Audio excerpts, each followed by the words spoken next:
19 افراد جان سے چلے گئے، کئی لوگوں کا طرز زندگی تبدیل ہو گیا۔ آج جس واقعے کا ذکر کر رہے ہیں اس کا آغاز کسی دور دراز ملک یا صدیوں پرانی داستان سے نہیں ہے، بلکہ پاکستان کے سب سے بڑے شہر، ہمارے اپنے شہر کراچی سے ہوتا ہے۔ وہ کراچی جو روشنیوں کا شہر ہے، جو زندگی کا مرکز ہے اور جو ہجوم کا شہر ہے۔ کل رات عجب منظر دیکھا اس شہر نے۔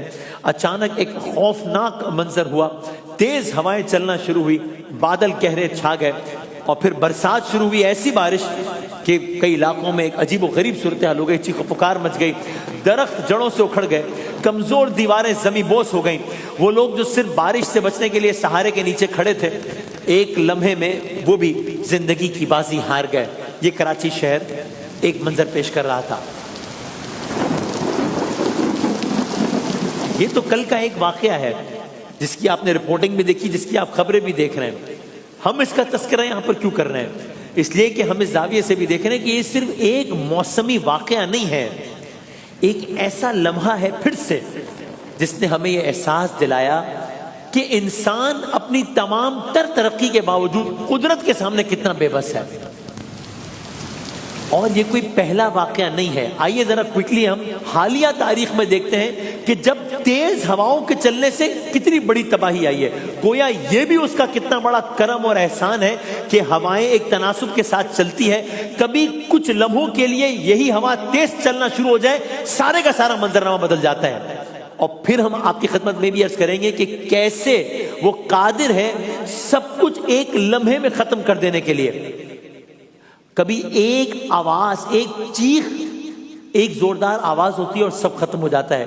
کبھی ذرا سی تیز ہوا چلتی ہے اور سب ختم ہو جاتا ہے۔ پچھلی اقوام میں سے تیز ہوائیں چلنے کی وجہ سے کس پر کیا عذاب آیا، اس پر بھی بات کریں گے، لیکن پہلے آپ یہاں آئیے۔ زیادہ پرانی بات نہیں ہے، یہ نومبر 1970 کی بات ہے۔ کل کراچی کا منظر تو آپ نے دیکھا، لیکن نومبر 1970 کی بات ہے۔ سمندر نے ہوا کے ساتھ مل کر ایک قیامت برپا کی۔ یہ بنگلہ دیش کا واقعہ ہے۔ اس سائیکلون کو بھولا طوفان کہا جاتا ہے۔ جب ہوا کی رفتار تقریباً 185 کلومیٹر دی، اب اس کے اصل مناظر دیکھ رہے ہیں۔ 1970 میں یہ واقعہ پیش آیا، 185 کلومیٹر فی گھنٹے کی رفتار سے ہوائیں چلی۔ اصل کل کراچی میں تقریباً 80 کلومیٹر فی گھنٹہ تھی، یہ 185 کلومیٹر فی گھنٹہ۔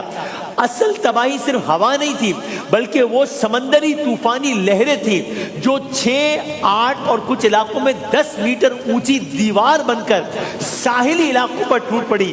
رات کا وقت تھا، لوگ اپنے گھروں میں سو رہے تھے، کسی کو اندازہ نہیں تھا کہ چند گھنٹوں میں کیا ہونے والا ہے۔ پورے کے پورے گاؤں پانی میں بہہ گئے، مٹی کے گھر، کچے راستے، انسان، مویشی، سب کچھ سمندر میں گم ہو گیا۔ ایک محتاط اندازے کے مطابق اس 1970 میں آنے والے اس طوفان سے 3 لاکھ، کچھ اندازوں کے مطابق 4 لاکھ، کچھ اندازوں کے مطابق 5 لاکھ انسان طوفان میں لقمہ اجل بن گئے۔